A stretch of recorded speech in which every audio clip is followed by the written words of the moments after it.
This is the best of VOCM Open Line with Brian Callahan. Last night saw a couple of notes regarding an incident that may have been, I just saw it passed, across my screen initially about a whale rescue, potential whale rescue in St. John's Harbour. And the more we found out about it, details were coming out. It was almost pretty tense, apparently, pretty tense situation, pretty dramatic.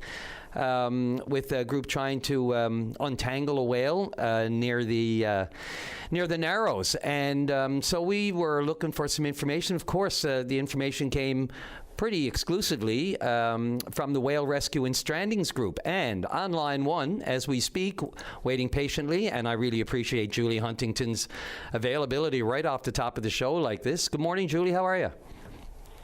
Hi, how are you? Well, good for a Friday. It was quite a scene yesterday around the Narrows. I don't know specifically. I don't have a lot of detail, only what I saw in some of the chatter back and forth online. But it was a whale, I understand, that was entangled, and there was a rescue attempted, and it almost could have had the potential to sink a boat. What happened? What can you tell us? Well, that's true. That's true. It was very tense, and we weren't on that boat. We were notified by Coast Guard that there was a boat by the Narrows and a fishing boat, and they got tangled between a whale and whatever it was towing, and they were able to disentangle themselves from that by letting go their stabilizer. Oh. They had their stabilizers out, their fish out. They call them a fish. Mm-hmm. They keep the boat steady in the water, and when you're steaming or working, and one of those got caught between the whale and whatever gear that it was towing. It was towing crab gear, but and the boat started twirling around, and the crew was fast thinking, and they had to release the stabilizer, the stabilizing fish, and the chain into the ocean to get clear of that whale.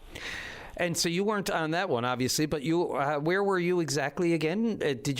Were you just seeing this from a distance? Were you on the water, on shore? No. The night before, we were informed of a whale entangled by Cape St. Francis, by Biscayne Bay, just between Pigeon Island and the Offer Islands there. So we were up there. We waited for the fog to clear. When it cleared, there wasn't a whale there anymore. The person who reported it said that it was, in one place, and it seemed to be in a shallow area, so it could have dragged gear in there and become immobile, but it wasn't there yesterday morning, and so it was on our way back home that we were called by several people saying that they saw a whale towing gear coming down from Cape St. Francis towards Kitividi and the Narrows, and that's when we got the call from Coast Guard, and of course we geared up ready to go. Now the fishing boat was, they lost that gear, and went in and unloaded and then loaded up got another fish on board so they could go back, got another stabilizer on board so they could go back fishing. And then we went out with the Coast Guard crew on their we didn't go out on their fast rescue boat, but they were our standby vessel. They were a great crew from the John Cabot, and they helped us to disentangle the whale that had caught up the fishing boat in the Narrows area. But there's just a big warning here, is that if you see a buoy or if you see a whale, there could be something in between it. He never saw either. Julie, I'm really sorry if you can hear me for a second. Your line has gone completely garbled on us. Just Dave's looking into it. Just okay. Yeah, there you go. Go for it. Is that better? Yes, okay. Thanks, all Dave. Right. Whatever Dave did, yep. A magician. Go for it. Okay, all right. Yeah, so, that's a dangerous situation for recreational fishermen and fishermen, because the whale went underwater, took the buoy underwater, but yet they could get, their gear in the water got entangled. And if a recreational boat had got entangled there, those people could have, taken the whole boat down. Yeah, the size, the power, the strength of a whale, no match for a smaller vessel like that, or even the dragger I wouldn't say the dragger, the trawler that you're talking about. So you saw it first Wednesday off Cape St. Francis. So within the next 24 hours, as you said, it would have towed whatever it had. Interesting that you say towed, but unfortunately tangled and dragging it along towards the harbor. So that you're pretty sure that's the same whale. And then this occurred at that time, and they had to let loose. Otherwise, if they didn't, I guess it let loose of their own stabilizer, she could have probably went under. I mean, it could have been a tragedy here on all fronts. But the whale did become disentangled, did it? To the best of our knowledge. Went out, but yeah, I think you should work for us explaining disentangling. That was very clear to me. Yeah, that's what happened. We went out and worked on disentangling that whale. We took video underwater and saw how it was entangled, and we worked on that for several hours. It went, with us, we went from Fort Amherst area, where we first saw the whale, over past Blackhead. And there the whale finally zoomed on its own. It had a whale accompanying it, and that whale was... it didn't appear to be a danger to us, but it kept rolling over and showing its tail fin and letting us know it was just nearby. Yeah. Oh, so one was well, who knows what the communication was like. Yeah. One may have been just expressing its distress with seeing another whale in such trouble. And Julie, it's interesting. I remember some great conversations with John Lean over the years, the whale man, of course, and him describing what you go through and the challenge that comes with trying to, one of the largest creatures on the face of the earth, trying to, get gear off it, away from it, off its fins or whatever the hell, you're talking about. I mean, it's no small feat. I remember him describing it once, and until I saw something like it live, I never believed it. But to see humans, rush to that kind of rescue and that kind of assistance is incredible. Did you have any conversations with the people on the vessel itself that was, tangled up with the whale? Yeah, before we went out, we talked to the people on the fishing vessel and about, they just said that they had to cut fish or cut bait, cut it off. And yeah, they were in St. Harbor, and they wow. And then they went out again. So they were quick, getting another set of gear and going out again. It's interesting. We don't often think of it in terms of around the Narrows, I mean, we see whales off our coast all the, in the more popular areas, whether it's Twilling Gate or off Cape St. Francis or, over in Conception Bay all the time. It's not always, around the Narrows where there's a lot of traffic. So by the sounds of it, though, everything seems to have worked out okay. Yeah, we worked on the whale and we cut the gear off of it. We cut the lower gear first. See, now it's a little different from when John Leon was working, because during that time the whales were mostly stationary. They were caught in a cod trap, right. Which is not moving for a few days. Yeah. And this is a moving whale, and that makes it a whole different thing. And yeah, I worked with John in the 80s, and that was a whole different type of fishery and type of disentanglement than we have now, unfortunately. Yeah. Julie, in this situation, when you say cut it away, like were people actually physically in the water in wetsuits? Was this done like as you're hanging over the side of the aft or the port or starboard side of the vessel? How did it happen? Okay, so we never go in the water, and no whale disentanglement groups in the world go in the water, because if you got hooked up in that gear, that would be the end of you, and it has, and several people have died. Makes sense. Doing that. So we work from the boat, usually from the bow of a 5-meter inflatable boat, and we look underwater, and then we see how the whale is entangled. Of course, if it's moving fast, that's difficult. But we saw that it had 4 lines trailing aft of the tail, and we got those. But oftentimes the whale is entangled through the mouth first, and then it wraps up. And that was the final cut we made, was a rope that was going to the mouth of the whale. And then it just went on. We cleared as much as we could off of it, but the long line that the stabilizer got caught in was cut very short, and then we cut as much gear on the whale's tail, and that kind of gear we think that will unravel and come off, because it was there were several cuts in it, and that was quite loose then. Oh. Well, I would say the crew was relieved as well, because I mean, really at that point, the unknown and the uncertainty, it could have very well reacted differently and just dragged everything down with it. But so this was like a coordinated. You had the Coast Guard fast rescue, you had the crew itself trying to do all this. How long did the whole event take? Well, we were on the water about 3 hours, and Wow. and working, but we were looking that whale was reported 2 nights ago, so that entanglement could have been several days long before we got to it. Well, look, your group, the Whale Release and Strandings Group, I mean, it's unheralded work in many ways. It's kind of out of sight, out of mind. We don't have a lot of visuals to really put it in people's minds how incredibly, intricate and how complex these things can be when you're dealing with, with a whale like that, and you don't know what's going to happen, and it could go any which way. So, look, thanks for being available on this one, and great work that you people do, every day, out of sight, out of mind. You're probably doing a lot more than these actions than this particular incident, and how it could have turned out. We only normally hear about the ones like this, but I'm sure there are other great work that you guys do around the province all the time that's not necessarily thrust into the spotlight. So I appreciate this today, and appreciate all that work yesterday. Yeah, we really want people to be aware that when there's a whale out there, there's rules about how close you can get to it, but you've got to be aware if it's towing something, it's a completely different and more dangerous situation. Yeah, absolutely, and let the people who know what they're doing do it.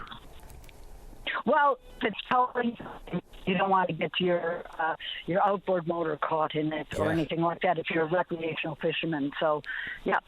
Yeah, and if anyone with the crew of that vessel, too, wanted to give us a shout, or anyone with the Coast Guard that may have been there, and just give us that other perspective of it and what it meant to them and how tense it could have been.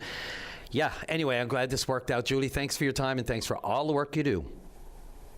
Thanks so much. This is the best of VOCM Open Line. Let's go right to line number 3 and welcome the NDP MHA for St. John's East Kitty Vitty, Sheila O'Leary. You're on the air. Hi, good morning, Brian. Good morning. Sheila, thanks for making time this morning. Boy, it doesn't rain, but it pours when it comes to the losses that we are enduring our community, particularly the arts community. I mean, Wendy Smallwood last week, and now Dana Warren. And I know you know Dana well. Massive parts of the arts community, and I can tell you my small stories about this at some point, but your initial thoughts. This is so tough. Oh, Brian, listen, I have to just start and tell you I'm very tender right now. Dana Warren was just a huge, important member of the cultural community, the social justice movement in our community, and everybody's just reeling with her passing. She passed away after a struggle with breast cancer that metastasized, and it came fast and furious. So people are still in shock because Dana has been somebody who has had a major impact on so many lives in this community. So I just wanted to express my condolences certainly to her husband, her family. I've been her best friend for over 40 years. Best friend is a term I would really say sister. We grew in the social justice movement together with a wonderful community of people. We were all kind of the young people who were doing the Peace Accord. We organized the Peace Festival in Bannerman Park in our late teens, early 20s, and this was kind of set the tone for our life trajectory, to be completely honest. And Dana was at the helm of that community. I remember wanting so bad to be a part of all that. Like, I remember my friend Liz Picard, we grew up kind of together in the West End, and she was a staple and social justice. My God, all of yourself and others. And I was like, how do I I was watching from afar, just in awe of the kind of movement. It was a crazy time, a crazy great time in the arts community downtown. I just think of all the different things. Like, when I think of Dana, I think of Bingo Robbers. That's the first thing that comes to mind. Yeah. The film Bingo Robbers. Barry Newhook and Lois Brown. And oh my God, I wouldn't know where to start. But I mean, being as close to her as you were, and I know this has touched so many people. And another frigging cancer, a victim to cancer. It's just incredibly unfair. I mean, what's going on? Well, what just desserts do these people deserve? Look. Absolutely. And you know what, I think that speaking about Dana knew quite personally how life can be unfair. I just want to reference the fact that Mike Heffernan did a beautiful book called Let It All Fall about the underground music and the cultural rebellion in Newfoundland. It really it takes interviews of all of us community-minded people who came together to try to learn about social justice, about how to eradicate racism and sexism and things like that. We were so young, but we knew there were so many wrongs in the community, and Dana was really at the helm of that. She was a rough and tumble little girl from Gill Place downtown, and she grew out of that. The poverty that she felt in her community. She championed leadership in everything she did, and she did it one-on-one. And it's fascinating because all of the people who were involved in that movement, where we were learning how to try to make an impact in our community. And that was all done under the hood of the local Oxfam office, of course, a budding NDP, with Jean Long and others in the early days. We were learning about social justice issues, think local, think global, act local. And there was a huge community of people who continued to learn. And she did it one-on-one, and she continued to grow and inspire people, not in a loud or overt way. Dana did it in a quieter way. But if you go onto her Facebook page or see any of the information that has been put out there, you will know the impact that she's had in community. People are really reeling, and she has had an incredible impact. She moved from the cultural community as an organizer, an Uber organizer of festivals such as the Peace Festival, and then she moved into the film community, the advertising community. She worked Nickel Theater. Yes, oh my exactly. Goodness. Exactly, and she became one of the best first ADs, one of the earliest ADs in the film industry when it was in its baby stages, and inspired women. She inspired everybody, but she was an active member of the feminist community. She ended up evolving from her work in the film industry and the advertising community into social justice at women's community at the St. John's Women's Center. She really kind of spearheaded the programming there for single session therapy, for free drop-in services. And, she really wanted to empower people one by one, and she did it. She did it so well. And we're all just so incredibly grateful for what she's offered the community. There's lots of people who are reeling. She ended up going back to school. Yeah, she went back to MUN in her 40s, right? Yeah. Yeah. Mental health. She went back to school. Yeah, that's right. And she decided because she was such a good caretaker as well as an organizer, but everybody relied on her for her expertise, for her insight. Rick Mercer is a good friend. There was so many of us and such in the early stages who all, shared in her knowledge and her steadfast kind of advice. I wouldn't be where I am today, Brian, without her. She had my back all along the way throughout the social justice movement. And of Sheila, course, I moved into politics, right? That's the one line I have heard the most over the last 24 hours. I wouldn't be where I am today. And what a compliment that is. What a note that is for a person. That's right. And there's, and all of those people who were organizing with Dana really at the helm, all ended up in the social justice movement. We all kind of ended up in public service and making an impact in different ways. And it was truly a community effort, but we need to really acknowledge the incredible work that she did in fighting for social justice, whether or not it was in the feminist community, whether or not it was in the cultural community. And then later, of course, when she professionally went in to become an active therapist, she's just touched so many lives. And she will be sorely missed. My huge condolences to her family. But her family is more than just her blood relatives, because Dana adopted everybody, and we all became part of the fold. Yep. Sheila, So I know this was not easy. You said to me earlier it was a bit tender, and I would have understood if you couldn't. But, as usual, you have come up with the proper things to say at the right time. And the people like this, like Dana, like Wendy, the big losses for our community, we cannot let them go by without giving them the proper due. So I appreciate you being the one to do this on this front this morning. And if people want to see, I will not try. It's a short note. I'm not going to try to read it out because it's just incredible that she took the time a week before she passed to write a note on Facebook, and it's there for people can see. It's only 3 paragraphs, but it's just incredibly touching that she took the time to say this, and the strength she had and the courage, and right to the end. 58. Absolutely. It was very courageous to write that note, to notify all of the people who knew her and loved her. Thinking about others. Her time was coming. She was always there to think about others. Yep. She helped me raise my children. She helped raise a community, and she really understood personally what injustice was, and breaking the legacy of poverty as a child, and then growing up. And, with all of the things that we had done in our lives, it was about inspiring younger people to empower themselves. And you know what? If anything, the legacy of Dana Warren is about inspiring community, youth, social justice, and feminism and community. And you know what? This is going to live on in all of us. We'll all have a big hole in us, but you know what? She has set the tone, and now it's time to pass the baton, right? Great old times at the old grad house on Military Road. Oh my God, the memories I have.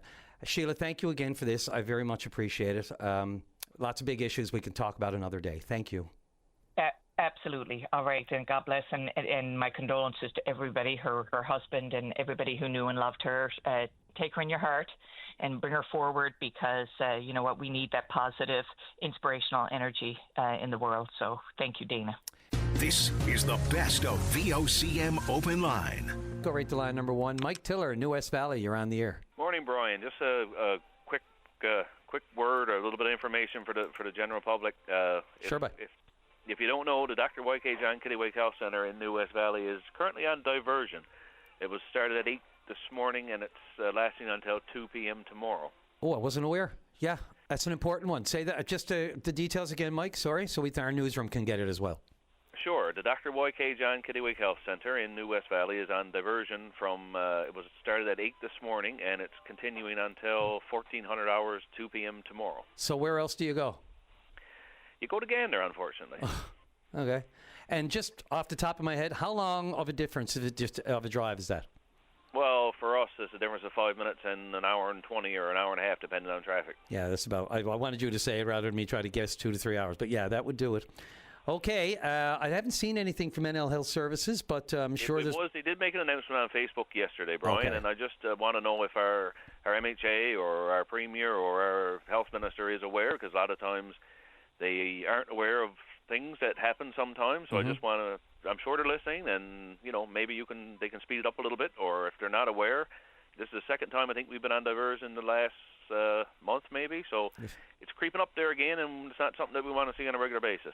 No, and it has been on a regular basis, too regular. So yeah, no, absolutely, Mike, I appreciate this, letting us know. Facebook is fine, but not everybody's on Facebook. So I'm a little concerned with the amount of official stuff that's going to Facebook these days as a social media platform, as opposed to coming out officially from government or NLH services.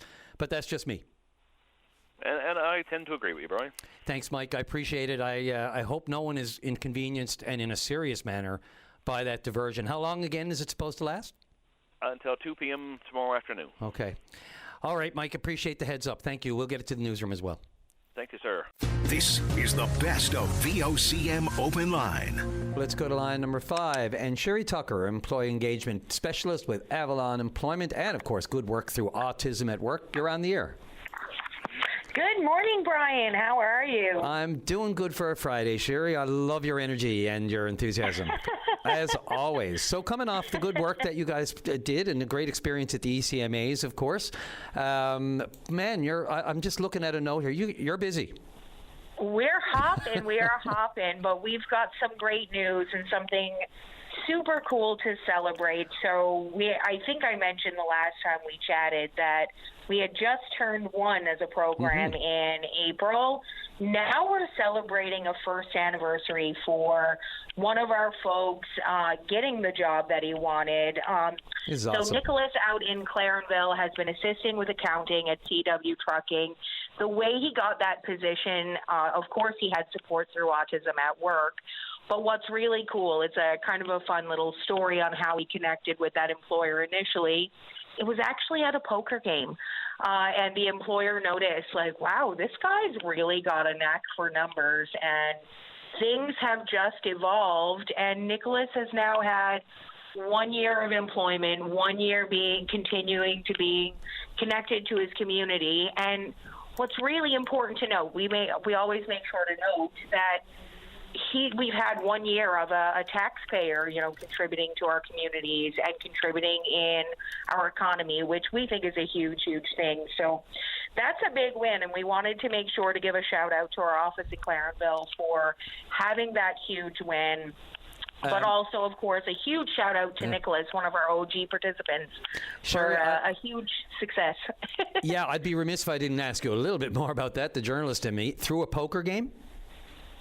Yeah, I don't know much about it because I don't work directly with the participants myself. Unfortunately, I get to connect with them at different parties and stuff. Yeah. But yeah, he's a fantastic poker player and just happened to meet an employer. And I mean, networking sometimes and networking opportunities is really what our folks need. Now, Nicholas has been fantastic as a spokesperson and support for Autism at Work.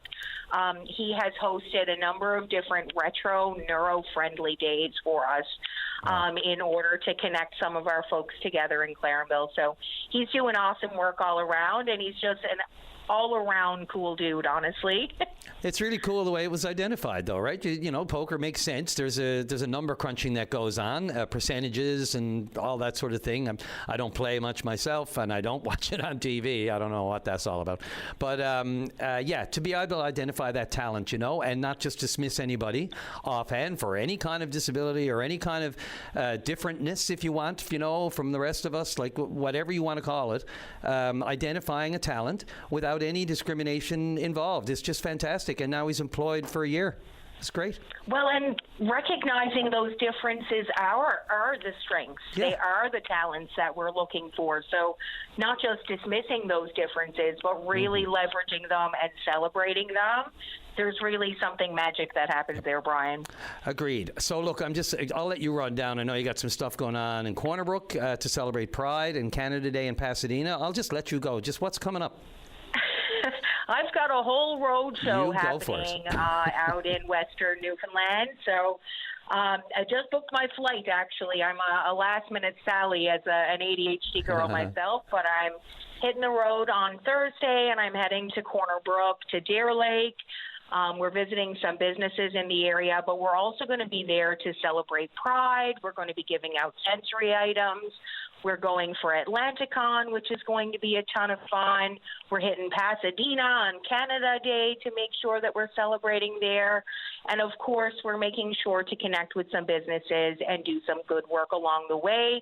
We also will be having a presentation hosted at the Greenwood Inn on Tuesday, the 30th, for folks that might want to be able to sit in, have a snack, ask questions, and figure out how they might be able to get the support through Autism at Work, either autistic job seekers that might be looking for a little bit of help, or those employers that want some help navigating some of the HR pieces that come around that. We want to make sure that if folks want to be a part of Autism at Work, that there's a comfortable pathway to get in touch with us. Yeah, and you mentioned Atlanticon. For people, that's the science fiction festival, correct, in Corner Brook, I think, at the end of this month. Yeah, so that's happening. Wouldn't be able to tell you the exact location. I've got lots in my calendar, but it is in Corner Brook, and it is the sci-fi convention, and we've got some pretty specific and cool fun fidgets to be able to give out for that as well. So we're hoping to see lots of folks, and also looking forward to connecting and chatting with some folks around neurodivergence, and decoding some of those career paths for those folks and figuring out what their career path might be. You almost want to take Nicholas with you, as Exhibit A. You know what? That's not a terrible idea to get him as part of our advocacy team, but he might be a little too busy to join me on the road, honestly.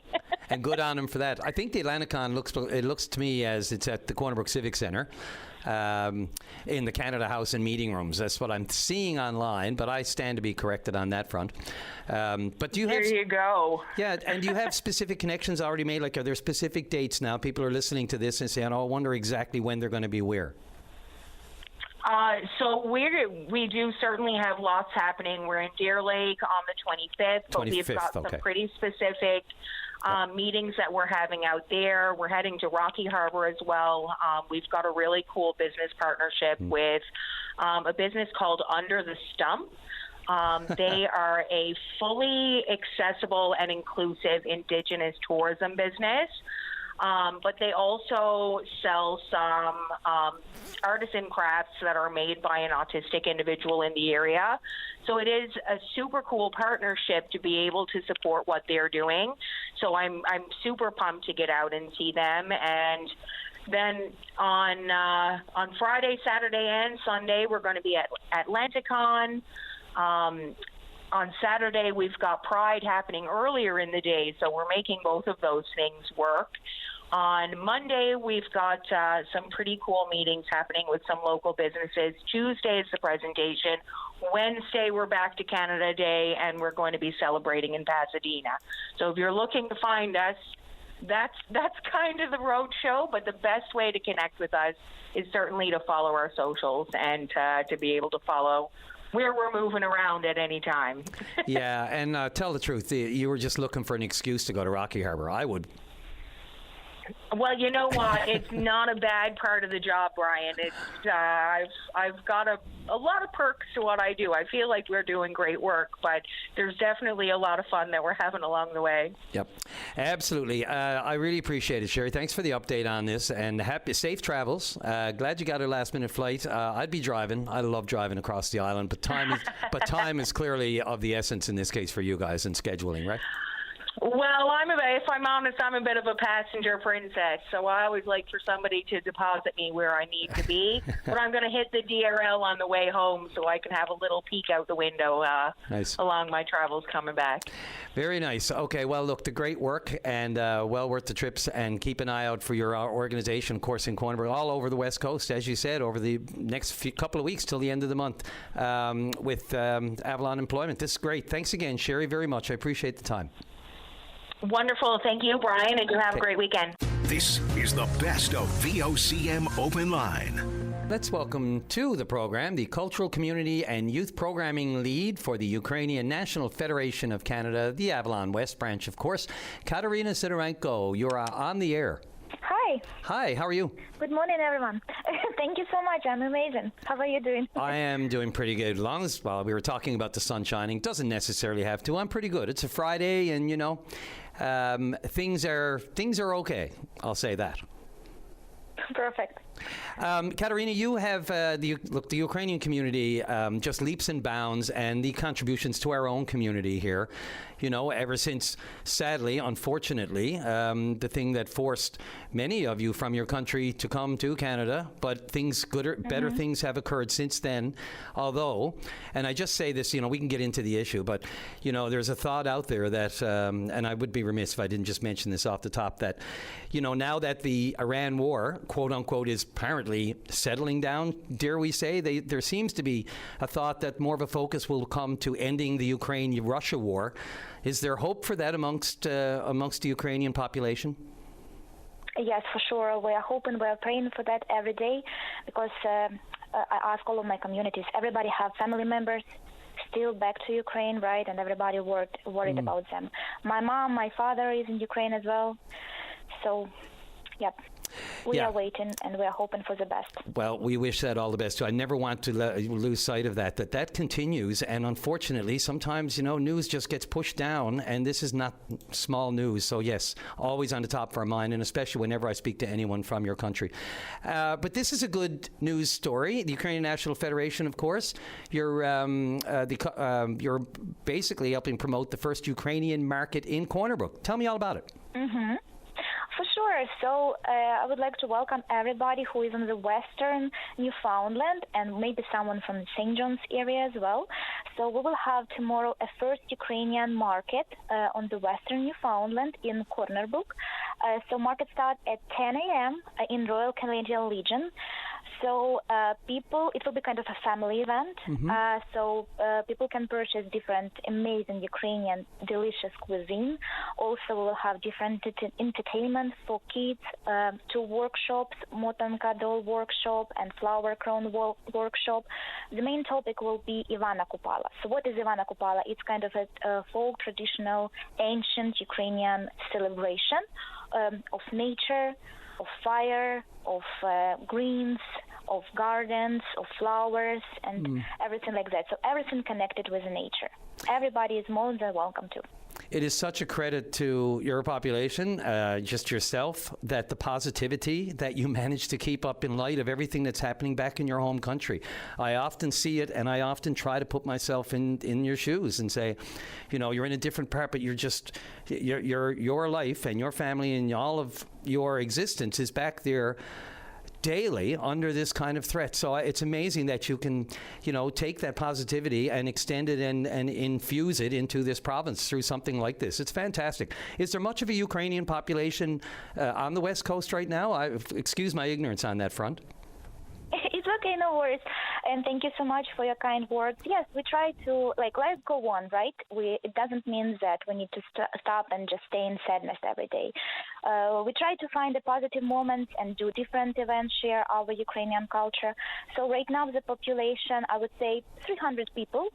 The community on the West Coast, but it grows every day, and we have a lot of kind of people who are interested to move in Newfoundland, specifically in our area, and community grow every day. So it's amazing. It's fantastic for our province as well. You're spreading the good news, of course, that we are a lovely province, and we'd love to have them. So the opening of the Ukrainian Settlement Office, is that correct? That's in Corner Brook, is it?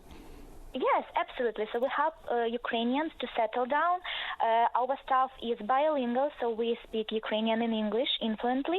That's why I guess in our situation, in our immigration situation specifically, it's a little bit easier way to settle down, to have help like that.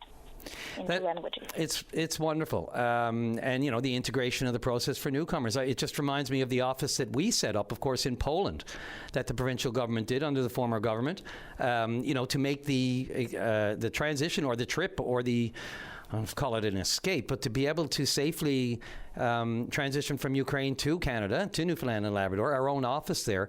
I mean, having these points of contact with all the information you need and bilingual, as you said, in the different languages that people can understand, it just helps it make it the transition that's run that much more smoothly, if I can say it that way. Absolutely. Yes, absolutely. So one more time, Katerina. So it's in Corner Brook and it's tomorrow. And I think you said at the Legion? Yes, Royal Canadian Legion. Okay, and I think that's probably the one down just right in downtown proper, if I'm not mistaken. I hope I got that right. And will you personally be there? How many people will be on hand? So we have a great and amazing team. For sure, our UNF staff, and plus we have a lot of volunteers, Ukrainian and even Canadian. And we're expecting for I would say, like the whole town. If it's possible to get all of the people, it will be amazing, because we will offer Ukrainian borscht. It's a traditional Ukrainian soup for free. It's kind of a welcoming dish, because food for Ukraine, it's a love language, and we would like to provide it as much as possible. Also, we have, as I told, like 2 workshops.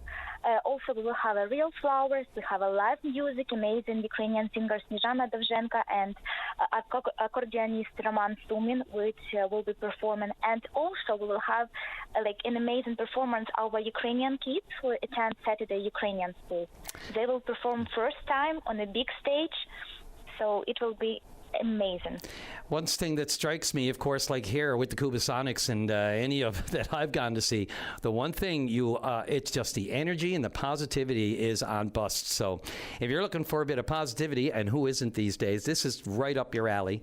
I wish you nothing but the best with it. And for people who want just a little bit more information, I think I have an email here, and as well as a phone number. So we have all of that here on hand, but I'll just give it out right now. It's Katerina, so it's Kateryna at UNF Avalon.ca. That's absolutely correct, yes. And your number 709-214-8282. Is that correct? Absolutely, yep. Fantastic. So we have all that here, and it's heard on the radio in case people weren't expecting, didn't get a chance to jot it down. You can give us a call, and Dave Williams, our producer, can pass on that information. I would say break legs. It's the kind of thing we like to say. I'm sure you've heard that before. Have a great time. Good luck with it. I hope you get a massive, great turnout. Thank you so much. Thank you. Have a wonderful day. This is the best of VOCM Open Line. Okay, let's go to line number 2. And Karen, you're on the air. Hi, how are you this morning? I'm grand. Cutting it a little close, but I don't hate to rush any calls, but I think what you have to say shouldn't take too long. Go for it. Not at all. Actually, I'm calling from the Royal Canadian Legion Branch 12 in Grand Falls, Windsor. We are having a July 1 replaying ceremony at our cenotaph in memory of the Battle of Beaumont Hamel. So basically, it's the 110th anniversary of that battle that happened July 1st, 1916. So we're reaching out to our community that if anybody would wish to lay a wreath on behalf of an organization or in memory of somebody, of a family member that they'd like to lay a wreath, they certainly can.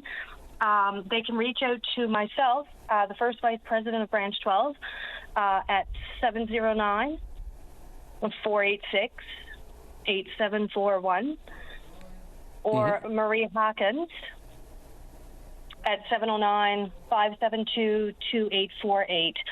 We know that Canada Day, July 1st, is celebrated as well, but we feel that Memorial Day across this province, before we joined Canada, has been a significant importance due to the loss that we incurred on July 1, 1916. No question at all, Karen. And look, I'll be remiss if I didn't mention this. I will be at Beaumont Hamel this July 1st for the first time ever in my lifetime. My grandfather was a month and a half away from being part of the slaughter at Beaumont Hamel. He was wounded in action about a month and a half just before it. He was with the 1st Battalion, Royal Newfoundland Regiment, and ended up being discharged home, lost his arm.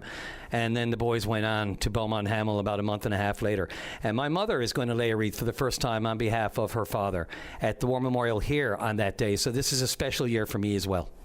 It is a special year. I mean, being the 110th, every year is special.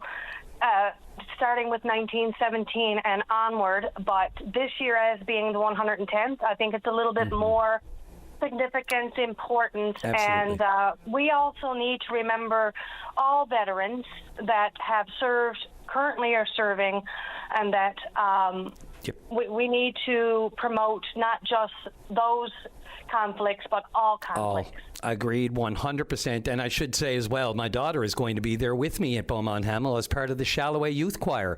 They're going to be performing for Princess Anne, who will be at Beaumont Hamel on July 1st. So it's going to be quite an event. And my nephew James, who's with the Canadian military and the PR office out of Halifax, they're going to be. So the three of us are going to be there for a generational moment for our family. And so this call is very apropos for me. Very much. Karen, as it gets closer, I invite you to give us another call just to promote it one more time, if you like. Most definitely, I certainly will. And the deadline to respond for us to have the reefs in order would be June 24th. Now, if somebody happens to call a day or two after with scheduling conflicts or something like that, that's fine. We're not going to say no if somebody wants to lay a reef. You got it. If they come in on the 28th, we're not going to say no. We will accept anybody who wishes to lay a reef. Understood. Thanks, Karen. Appreciate it. Call again. Let us know as we get closer. Thank you. Certainly will. Thank you so much. This is the best of VOCM Open Line with Brian Callahan. Let's go right to online number 4, the MHA for Burgeo-Lapoil, Liberal MHA for Burgeo-Lapoil. Michael King, you're on the air. Good morning, Brian. How you doing? I'm pretty good. It's Friday and the sun is still roughly out there. Unfortunately, here on the West Coast in Burn Island, it's rain and wind for us, so no summer days yet. Yeah, I think it's spreading east to west, or west to east as it normally does, so we've been told. So we'll have the rain later today, sadly, unfortunately. Not too bad for the weekend, though, but we'll take it. Could be worse. Yeah. That's right, yeah. Brian, I just wanted to give you a quick call this morning. As I mentioned the last time we spoke on the food fishery, that I would give you a call back when I spoke with Minister Thompson, and I had a chance to speak with the minister this week. And first, I just want to thank her for reaching out to me, obviously, with the letter that I wrote, and it was an important issue for the people in my district to speak with the minister and have a chat on these issues. Yes, because you are in that West Coast, South Coast situation where you're limited to what? Just Monday to Saturday to Monday, as opposed to the rest of the province that have 7 days a week on the food fishery. Yeah, that's correct. So, we had a great conversation around that. Well, great in the sense of, I should say great that it was a productive conversation, but it is clear that the minister's decision is sticking for this year, so that's very disappointing. And that was what I wanted to speak with the minister about, is obviously, my role as representing the folks, making sure their voice and their concerns are in the front of the minister, and just putting that aspect, Brian, we've had this conversation a number of times about safety, having that option of 7 days a week. I was talking about the rain and wind here this morning. Yesterday it was beautiful, sunny, 22 degrees. So, you look at yesterday would have been a good option to go. Today, probably nobody would have went. So we're looking for that 7-day window to provide that safe access to a fair food fishery. I know the minister highlights a lot about conservation and the stock, and that's certainly important to make sure that we have a healthy stock. But I still believe there was a way forward that we could limit the amount of fish that we're catching, but also having that option of 7 days a week for everybody to participate. So I really sent that message home to the minister when I spoke to her, and hopefully, like I said, she made her decision for this year, and I know that's her decision to make, but we'll be looking forward in the future to make sure that we can get that 7-day window for everybody in Newfoundland and Labrador. Did you just go into that sort of meeting with the minister, hoping that there'd be something this year? Because, she was on the program here as well to say that, it is what it is, and it's not changing this year. So it's, no matter what happens, it's not happening this year. It's disappointing. Yeah, no, Brian, I was very hopeful in the sense that, I wanted to make sure that she understood the perspective of the people on the Southwest Coast, to make sure that she understands that the way that they perceive it. We're looking at, you go 7 days a week on one side of the island, it's 3 days for here. They feel it's so unfair. They feel they're not getting that opportunity to participate in a safe food fishery, right? So, I was very hopeful that the minister would probably take that away, but I think it was clear that her decision is kind of final for this year. So we'll see how we go forward. Brian, I know you've heard on your show a lot of times from Barry Fordham and his group at the Food Fishery Fighters. I've been speaking with those folks on a regular basis as well, and I think their proposal, we've heard that they presented to the government, and Minister O'Driscoll presented that in the House, that, a 15 fish limit per week. I think that's a fair compromise. And if the minister is making the point of conservation in the stock, well, let's see the data. Let's put it out there to the public so everybody can understand. Is the food fishery a big contributor to taking the fish out of the water? Of course, we're taking the fish out of the water, but how much of a significant impact is that on the stock? So I think we also need to, and I made it clear to the minister, I think we need to be more open and transparent about decision-making so everybody can understand exactly where the minister stands. Yeah, and look, the minister told me she does understand, as you said.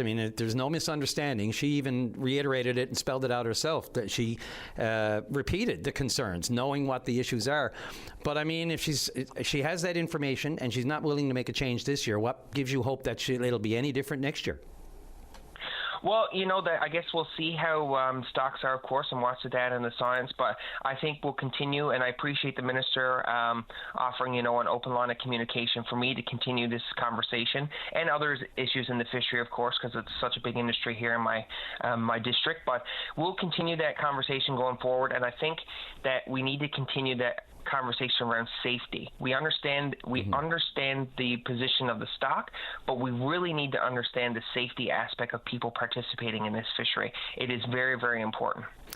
Just one last quick one, Michael. We had a gentleman yesterday, of course, on again about the Burgeo Road. I'm not sure if you heard it or any of your staff may have, or anyone in your office may have passed it on to you. But of course, when it's on open line, it tends to get around. The news spreads when a minister or when a particular issue like that comes up.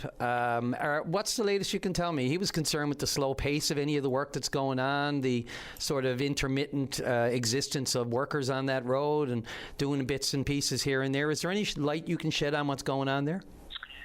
Yeah, Brian, and listen, I certainly appreciate that call and appreciate the messages and emails that I've been getting to my office. Route 480 is a critical piece of stretch of road for the residents of Burgeo, Ramya, Grey River, all the folks that use that highway to access all the services in the province. That is the key way to get out of there and get into there.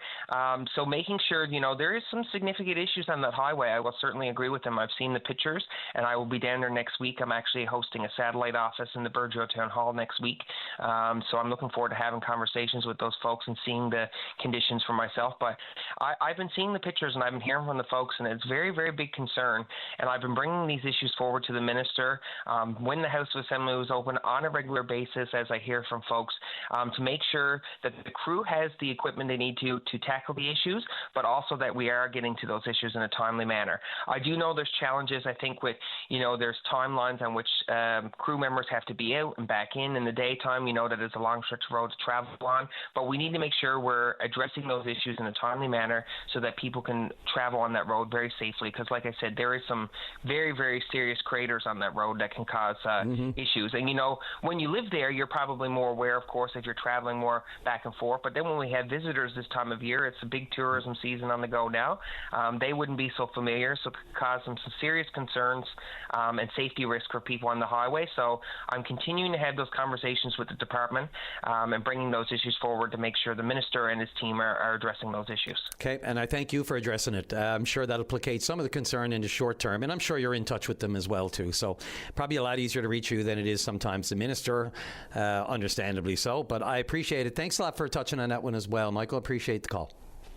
No problem at all, Brian. And like I said, I just want to reassure the people of my district that I am on top of those issues as they bring them forward to me, and making sure their issues are addressed in a timely manner for sure. And like I said, this food fishery issue, I'll keep working with the food fishery fighters, and we'll see how we go forward in the future to make sure we get a fair and safe food fishery for everybody. Absolutely. Thank you very much, Michael. Take care and have a great weekend. Thanks, Brian. You too. This is the best of VOCM Open Line. Let's go right to line number 4. And Rebecca Lawler, Director of Programs with Skills Canada. You're on the air. Hi, Brian. How are you? Good. Thanks for calling in. I know that I think we got an email for you yesterday. So this goes back when we were, I was discussing with the FFAW's Dwan Street, a program that they have, the Fishing Industry New Entrance Initiative, FINE-I, it's called. That's the acronym. I'm not a big fan of acronyms. But this is a specialized training recruitment program that they have to support, as I say, the next generation of inshore harvesters. And that caught your ear. I know you weren't sure who was speaking about it at the time, but it caught your ear because this is right up Skills Canada alleyway, is it not? Yes, absolutely. So I'm really excited to be on today because we are, we're always doing something new. We're always having an ear out to what's going on because we're all about promoting career opportunities, of course, in skill trade and technology areas, but any type of skilled careers to youth in our province. So that really caught my ear yesterday, absolutely. So, did you get a hold of the FFAW and what was the conversation like? Yeah, so we're going to meet and just chat and see if there's any opportunities to partner and see if, it seems like we have very similar, what we're trying to get out there and getting youth involved. We actually have some really exciting things coming up. Before I get into what we have coming up, I just want to do a little shout out. We actually just got back from the national competition at the end of May there, where we had 41 competitors compete in employability, skill trades, and technology areas. And from that, we had 9 medalists, 2 gold, 4 silver, and 3 bronze. So, a lot of hardware. The work that we do, a lot of hardware, a lot of really hard work. We had, medalists all the way from, secondary students to post-secondary and apprentices. So, we're all about getting career opportunities to youth, because we really, truly believe that if students do not know what opportunities are out there for them, how are they supposed to make a decision on what they want to do for the rest of their lives? So, we live and breathe all about promoting different types of careers to youth so that they can, make those decisions. And even if they see something that they're not really sure that they like, at least they know then. At least they get to see, I got to try that. I got to try welding. I got to try carpentry. I got to meet experts in the field that, do these types of work every single day. And that's what we're all about. We're all about that career awareness. Yeah. So any type of opportunities that we can connect with those in the community that are doing similar work, we're very excited to do that. And it runs the gamut, right? I mean, it doesn't discriminate on careers. You mentioned the winners of the awards, the medals at the National Skills Competition. I mean, we had 500 people there, and I think it ran the gamut from everything from hairstyling to HVAC to public speaking, IT office software, cloud computing, you name it, of the medals that you mentioned we brought home. So, if you're wondering, it's probably not for me, not what the kind of thing I'm interested in, I think it is. Yeah. Oh, absolutely. And I mean, there's so many opportunities upcoming in our province for students to get involved. I mean, one program that we're running, it's actually starting up on June 29th, is our Youth Apprenticeship Summer Program, which is actually really exciting because we're going to have around 90 students placed across the province in every area of the province, which is really exciting. So Newfoundland and Labrador. So what they're going to be doing is they're going to be working with employers for 7 weeks in skilled trade areas, and they're actually going to be getting their hours during that 7 weeks. So not only are they getting paid to work for a summer job, but they're actually going to become a youth apprentice under the apprenticeship system. Oh, wow. So what a great way to kickstart your career. This is for grade 10 and 11 students. We've had students move on to go on and be welders and to be carpenters and those types of things. We've also had students who've tried it and they're like, you know what, I love carpentry, but I think I really like electrical better. And then they go on to do something like that. So again, it's about career awareness, but it's really getting them out there in that field and working with experts, the next generation, and working with people who are about to retire in the next few years and learning the ropes from them. I mean, what better way to do it than this type of program? No, and your energy and your enthusiasm is absolutely contagious, and I'm sure they get it from, there's a good reason why you're in this position, because it's just onward and upward coming from me left, right, and center. It's fantastic. Yeah.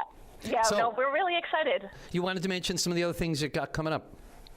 Yeah, absolutely. So the Youth Apprenticeship Summer Program is definitely our main one for the running from till August 14th. In the fall, we're going to have some really exciting things. So students and parents, definitely keep an eye to our social media. We're going to have our Intermediate Challenge. That's going to be opening up for grade 7, 8 to 9. That's a great way to start thinking about different careers. We have different areas, employability skills, technology, those types of things. We also have our Tri-Trade Kit under our Skill Futures program. Right now, we've already delivered over 3,000 kits. So this is birdhouse kits, different green energy, emerging career kits across. We've reached over 70 communities. So, I mean, there's tons of things for educators. There's tons of things for students. We really encourage, I know it's getting towards the end of the school year for teachers, and they might not be thinking about it yet, but definitely get in contact with us because, there's lots of exciting opportunities for students in the fall coming up. You mentioned birds. The early bird gets the worm, and, I don't think Absolutely. Right, and they don't leave it till the last second. And there's the real go-get-'em kids out there in high school and stuff, they're looking, and it's so great that this can be out there in front of them. You know, I remember when I went through high school, you just didn't have these sorts of organizations and programs coming at you and showing you what you might be capable of. Here's the vast amount of opportunities that are out there, and here's how we're going to help you get into it. I mean, if anyone, I can tell you, no offense to anything, it was just a different time, you know, and we didn't have those kind of resources at our fingertips in the school. You know, you had career day, and the police officer would come in, and the fireman would come in. You know, no offense to any of those careers. Those are, you know, up to the heights of devotion to your community. But, you know, it was just those top level, those well-known sort of, you know, careers that, you know, they just wanted you to go in because they're important to the community. But there's all these other opportunities out there, and Skills Canada is making it available to them. So, I mean, it's just great work.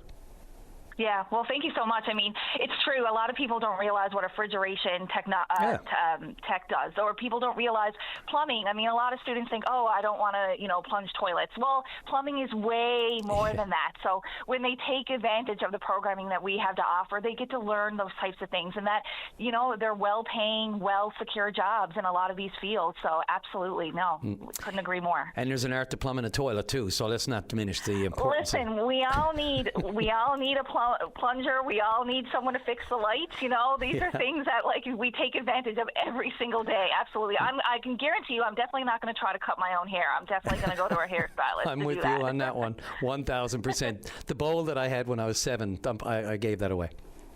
Yeah. Probably a good thing. Yeah, absolutely. This is great chat, Rebecca. Thanks a lot. Keep it on the front burner. By all means, the lines are open for you anytime. Any new events or opportunities for kids to get into this, or teenagers, or whoever really in Skills Canada to test it and test the waters and see what they may want to do. There's just so many opportunities. Thanks a lot, and keep us on the loop of what's next coming up. We will always. Thanks, Brian. Appreciate it. Have a great day. This is the best of VOCM Open Line. Let's go right to Scott Sevier on line number 3, the chair of the Port of Botwood and future cruise ship hub for Central Newfoundland. You're on the air. Good morning, Brian. How are you this morning? I'm doing pretty good, thanks. How about yourself? Good. I'm great. Yeah. So how is the future cruise ship, the next cruise ship capital of Central Newfoundland? I basically wanted to join to share some of the exciting momentum that is happening over the last few months, and more specifically the last 3 weeks. Sure.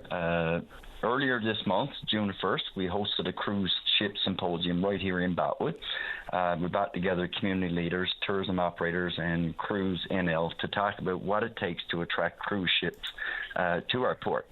The goal was simple: prepare our region from Botwood to the broader exploits area, and welcome cruise ship passengers and showcase what we have to offer. I will say the energy in the room was incredible. People saw the potential and they wanted to be a part of it. But I guess to add to that same week we were in St. John's at the Energy NL conference, and we proudly hosted a booth. It was a major opportunity for us to create awareness about the Port of Botwood, our deep water capacity, our infrastructure, and the role we can play in Newfoundland Labrador's evolving energy and industrial landscape. I will say the response was phenomenal. People were genuinely surprised by what we had to offer, and was eager to learn more. And this past week, we actually were in Ottawa, meeting with the Newfoundland Labrador Senators, and met with Northern Indigenous Affairs, Transport Canada, COA, DFO, and the Prime Minister's office. Our message was clear.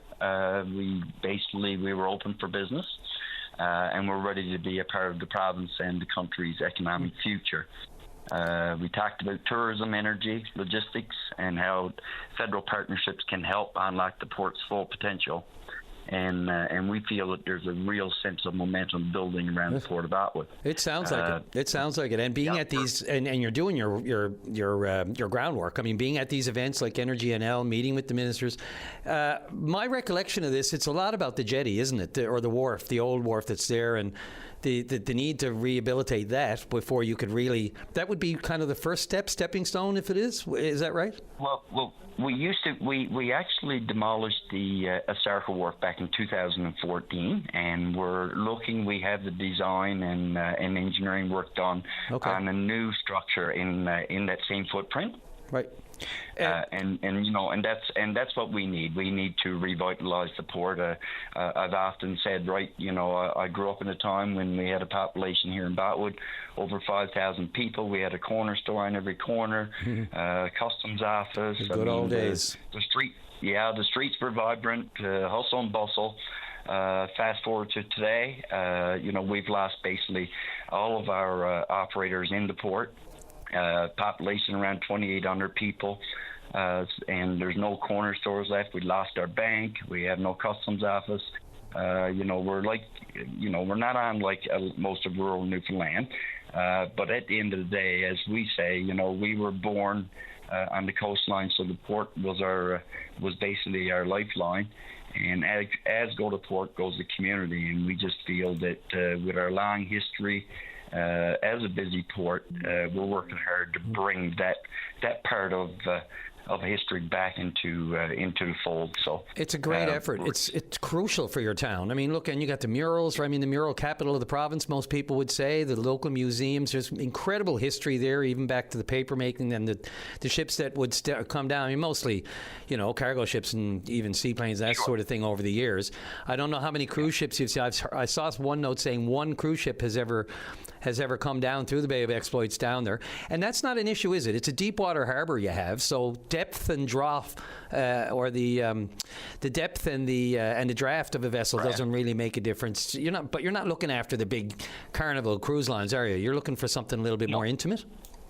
Yeah, we're looking for the 1,000 to 1,500 passenger cruise ships. Yeah. They basically come to rural Newfoundland. They're looking for an experience and basically get off, walk the community, like you said, walk on the mural routes, go to our museums, shop our shops, and basically get on and move to the next port. We're excited because the port creates jobs. Something like the cruise industry will bring vibrancy back to the community. Mm-hmm. And, of course, it opens up the opportunity for spin-off businesses. So, we're excited, optimistic, and committed to doing the hard work that it takes to get us there. And at the end of the day, I guess the message we're getting out there is that the Port of Botwood is alive. We're well. We're moving forward. And we're proud to be carrying that message across the province and to you and the country as well. So, we're excited about what we're doing. We're working very hard, and we have a lot of irons in the fire. But at the end of the day, you've got to work hard to get something, and we'll continue to do that moving forward. Yes, sir. And the energy, and the idea, and the strength, and just everything that it takes to put into put something into an effort like this in order to revitalize the economy. And I know you're looking at even as early as next year for your first cruise ship. Is that realistic? Do you think? I think realistically 2027 would probably be, it will be on the table. Now, whether we get one or not, we'll talk to the powers to be. And of course, we've had some fantastic discussions with tour operators. And at the end of the day, I guess we'll continue to have them discussions and look forward to another cruise line coming to Botwood. And I know that it will create an excitement and a vibrancy in the community. It's all about giving back to the community as well.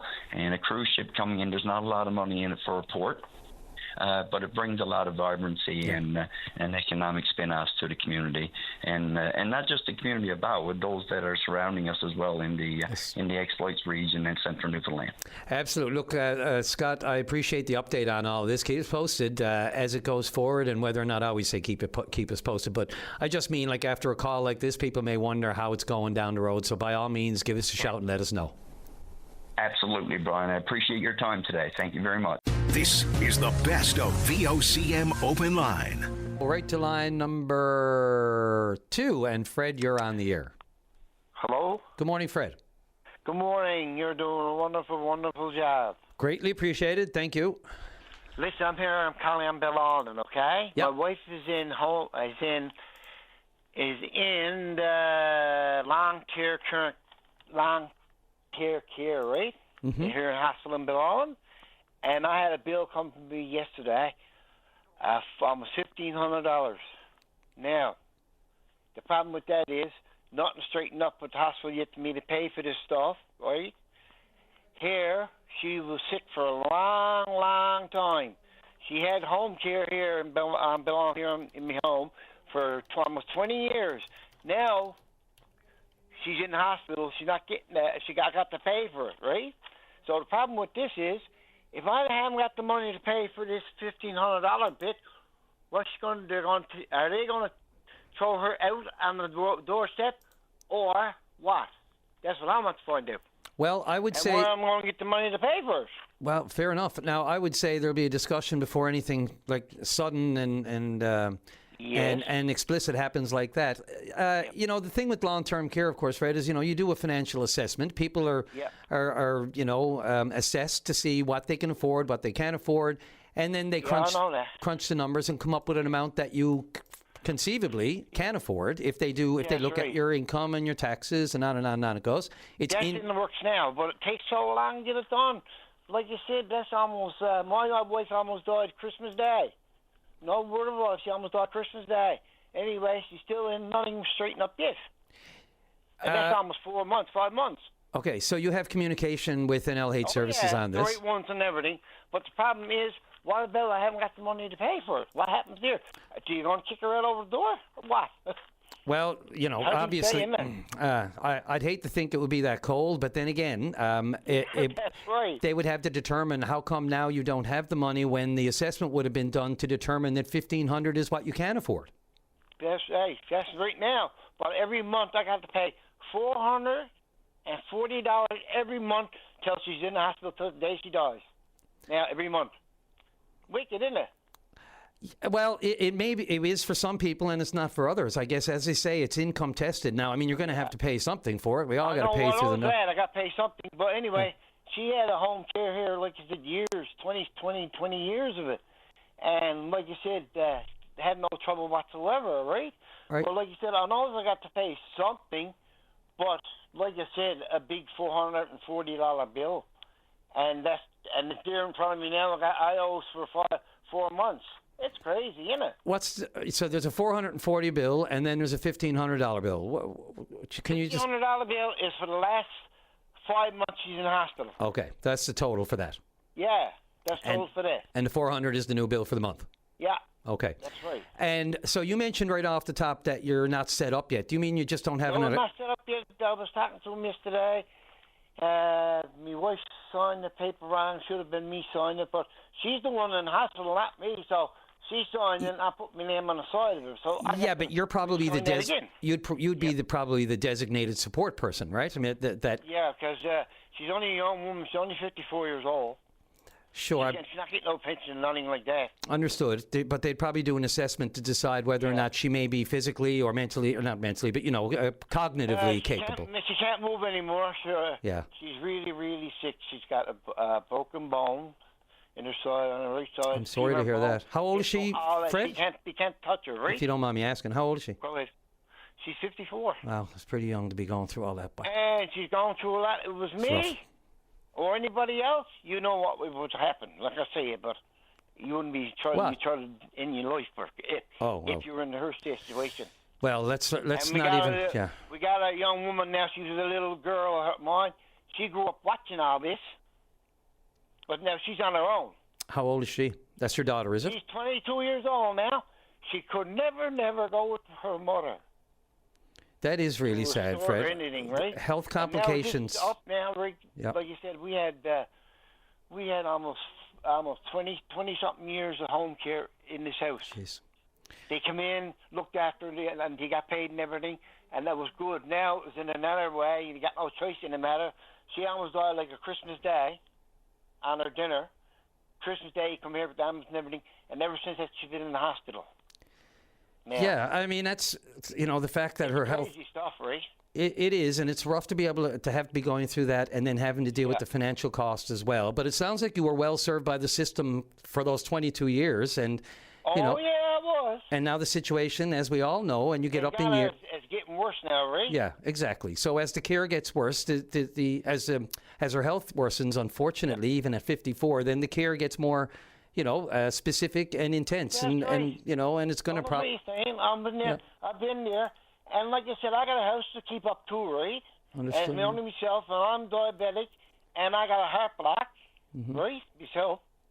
Well, look, as long as the proper assessment is being done of all those things, the bills you have to pay, the house, the rent, the mortgage, whatever it might be, that's part of the income test, and to see what you can afford. Now, if things have changed, if your financial situation has changed since you last, filled out all the forms, I just want to go back for a second, though. So when you say you're trying to get set up, are you just trying to get an account set up and a way to be able to pay it, or what? Yes, that's what it is. Okay.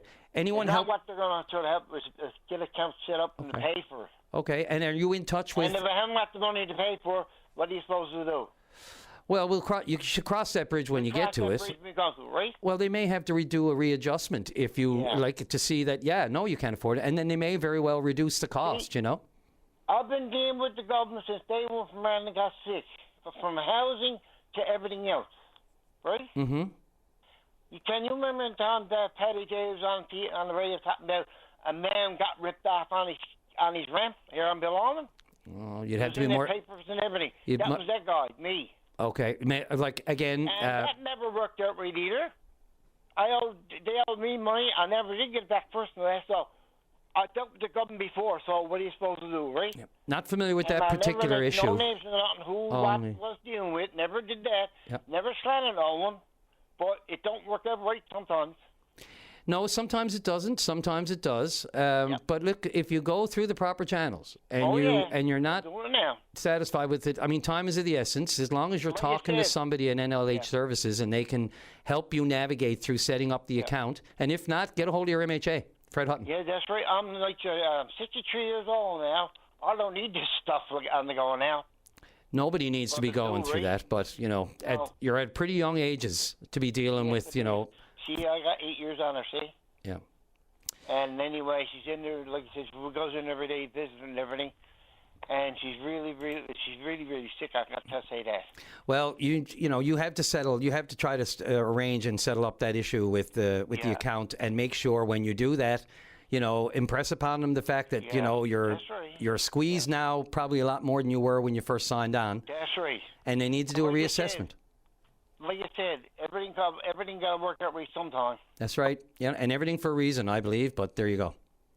That's true words. Fred, good luck with everything. Let me know how it works out. This is the best of VOCM Open Line. Great to Barry Fordham with the Food Fishery Fighters. Welcome to the program. Good morning, Brian. Thank you for taking my call. Anytime, Barry.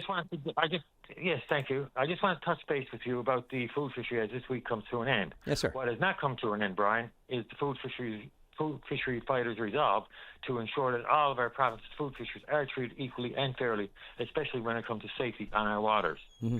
As we know, Minister Thompson is taking a firm, some may say stubborn, stand that food fishers on the south and west coast are not entitled to the same safety protocols as we are on the northeast coast. Incredibly, she has not issued a proper public statement other than being questioned by you on open line, and that is not good enough for such an important issue. We don't think that conservation is the issue, because if the limit is 15 fish, how is catching it over 7 days rather than 3 days compromising conservation? There is absolutely no conservation argument here. Barry, did you hear Michael King, the Liberal MHA for Burgeo Lapoil we had on earlier? Indeed, I did, and we're working with MHA King. Yeah, one of the interesting things, and it's not a new idea, it's been bandied about before, and he's had his own personal discussions with the minister, who reiterated to him as well that, it is what it is for this year, and we'll see about next year, and that really means nothing. Next year could be a whole different kettle of fish, pun intended. But the interesting part is, look, this suggestion of, a more science-based, scientific study of the actual impact of the food fishery on cod stocks, like to get a more statistical or valid assessment of that impact. I know I've heard that before, that sort of thing, but the way he articulated it with the minister and that sort of thing, it makes a lot of sense. I mean, we have the hard stock science on cod, which was just released, and they almost doubled the quota in 2J, 3KL. After their assessment. But is there a way, and do you support something like that? I mean, really to drill down and do something a little bit more intensive, such as the actual assessment of cod stocks each year? Well, Brian, sure, we'd like to have a more accurate number, more accurate stats on what the food fishery is doing. But again, as it's been said before, the food fishery accounts for a very low percentage of what's being caught. Yes. And once again, I always say that if the food fishery using a hook and line is going to have a detrimental effect on cod populations, then the moratorium should not have been lifted. But Barry, we've said that, right? Anecdotally, you yourself and the advocates for expanding the food fishery, giving it the same kind of treatment that the East Coast, give the South and West Coast the same kind of access to it all week as the East Coast will get, or other areas of the province this year. But again, it's all anecdotal to say that we know it has little impact. But this, as I'm suggesting, suggestion to have a more in-depth, something a little bit more DFO sponsored, so it's numbers that are locked in. They can't deny them. It's their own numbers. To try to just determine that, is there any reason why we wouldn't want to see those numbers? Or is there kind of a fear out there that it might show that there is an impact, and so it might justify the restrictions that are currently in place? Brian, that's a fair question. And my response to it will be, no, we're not afraid. But DFO hasn't stepped up and come up to it with a plan to how to calculate that. And why should the conservation saddle be placed on the backs of Newfoundland and Labrador food fishers when we account for such a low catch rate? Well, what is the low catch rate? What is the number? And is it a saddle? I mean, I know the words of, why should we be saddled with it? But, if you have the stats to go with it to back you up, that would seem like a good place instead of just, having disputes with the minister, having disputes with DFO back and forth. They say it has an impact, a significant one. We say it doesn't, or your organization says it doesn't.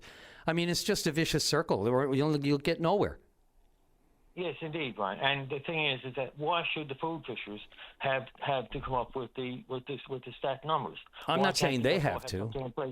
Yeah. Okay. So why can't DFO initiate some kind of plan to figure out what the catch rate is? Yeah, and I think that's the suggestion. It's still going to be going in a circle. Yep.